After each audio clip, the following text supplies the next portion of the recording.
ओम शांति। हम सभी शिवरात्रि का पर्व मना रहे हैं। शिव से हमारा नाता है, वो हमें बहुत प्यार करते हैं, वो हमारे अपने हैं। ये ग्रेट एंड गुड फीलिंग हम सबको अपने अंदर लानी है।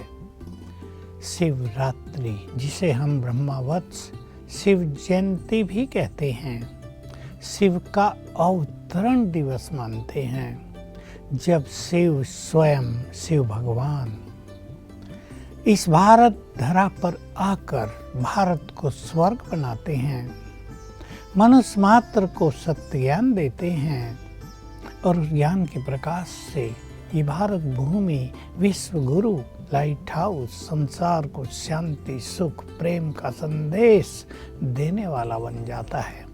आप सभी को एक रहस्य स्पष्ट करें।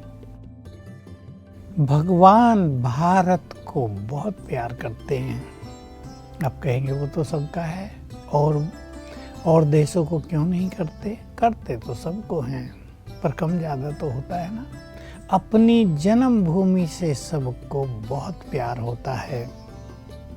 भारत देश भगवान की जन्मभूमि है, इसलिए भारत से भगवान का बहुत प्यार होता है,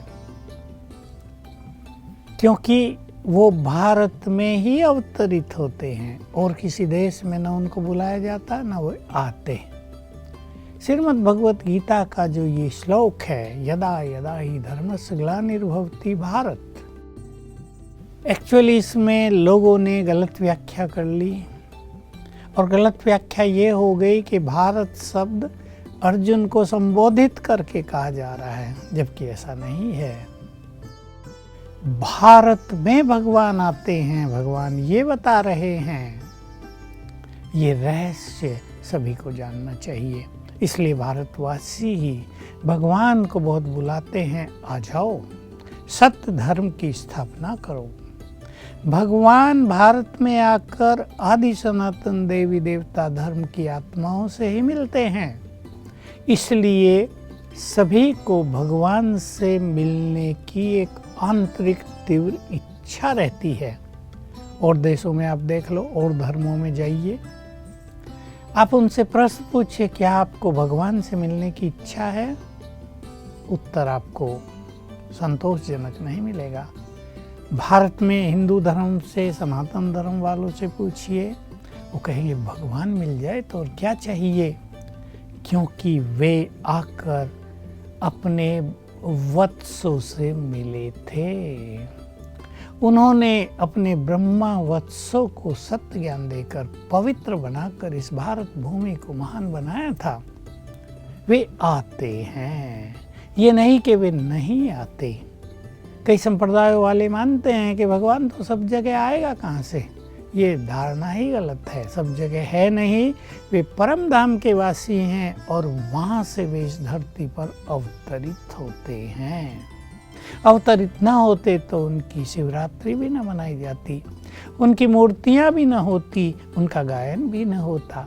किसी का भी गायन होता ही तब है जब उस महान हस्ती के द्वारा महान कर्तव्य किए जाते हों।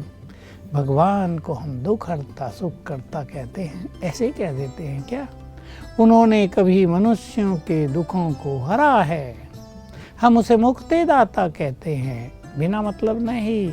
उन्होंने मनुष्य आत्माओं को मुक्ति प्रदान की है, हम उन्हें ज्ञान सागर ज्ञान दाता परम शिक्षक कहते हैं। अवश्य उन्होंने मनुष्य को आकर सत्य विवेक प्रदान किया है, हम उन्हें बुद्धिदाता कहते हैं, वरदाता कहते हैं, भाग्य विधाता कहते हैं। आप उनकी महिमा से परिचित होंगे, नहीं हो तो जान लें। वे ही सबकी गति सद्गति करने वाले, प्यार के सागर, सुखों के भंडार, सर्वशक्तिवान, पवित्रता के सागर, सबको पावन बनाने वाले हैं। उन्होंने ये कार्य किए हैं, तभी उनका गायन और पूजन हो रहा है। उन्होंने मनुष्य मात्र को बहुत सुख दिया था, इसलिए सुखों के लिए उनकी ओर मनुष्य निहार रहा है।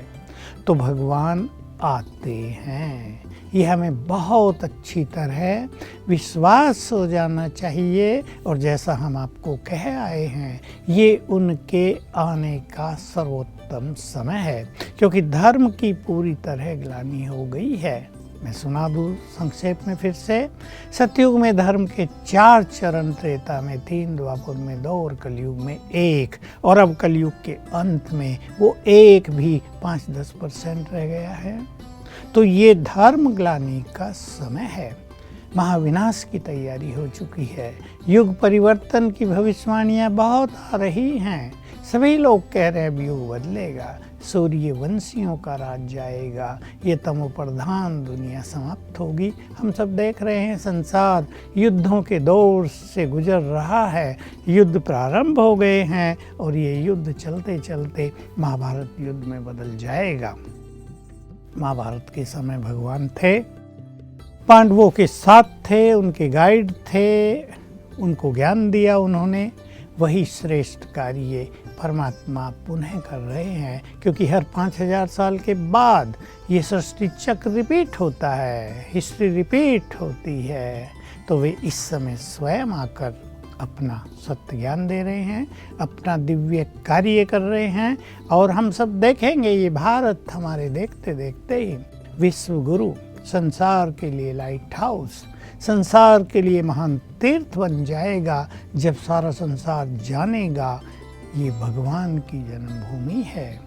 यहाँ भगवान ने हजारों बार अवतरित होकर, हजारों बार माना कल्प में हजारों बार नहीं, इस समय हजारों बार ब्रह्मा तन में अवतरित होकर मनुष्य को सच्ची राह दिखाई। तो सारे संसार की भागदौड़ भारत की ओर हो जाएगी और प्रसिद्ध हो जाएगा। भारत ही विश्व गुरु है, भारत ही लाइट हाउस है, यहीं से सबकी सदगति होती है। और इस तरह भारत स्वर्ग में बदली हो जाएगा। सतयुग स्वर्णिम युग इस धरा पर आ जाएगा। सबको बता दें, ये कार्य केवल पॉलिटिकल पावर के द्वारा नहीं होगा। पॉलिटिकल पावर आपको बाह्य सुख सुविधाएं दे सकती है, आपके रोजगार बढ़ सकते हैं, आपको मकान मिल सकता है, बाथरूम बन सकते हैं, देश फिजिकली बहुत आगे बढ़ सकता है, आर्थिक दृष्टि से सर्वोच्च शिखर पर पहुंच जाएगा। परंतु मनुष्य यदि मनुष्य न बना, मनुष्य में यदि मानवता न आई, मनुष्य का देवत्व यदि जागृत न हुआ, तो उस विकास का कोई फायदा नहीं होगा। वो मनुष्य को विनाश की ओर ले चलेगा। ये कार्य इस समय परमात्मा स्वयं आकर कर रहे हैं। इसलिए मैं आपको कहूँगा, शिव जयंती, शिवरात्रि प्रैक्टिकल में चल रही है और इस संसार से यह अज्ञान का अंधकार अब पूरी तरह विलीन हो जाएगा। मैं आह्वान कर रहा हूँ, जो भी भगवान से मिलना चाहते हों, अपने परमपिता का प्यार पाना चाहते हों, उससे अपना अधिकार लेना चाहते हों, उसके बहुत समीप पहुंचना चाहते हों, जिन्हें सत्य ज्ञान की तलाश हो, जो शास्त्रों से पूर्ण नहीं हुई, वे आएं। वो स्वयं सत्य ज्ञान दे रहे हैं।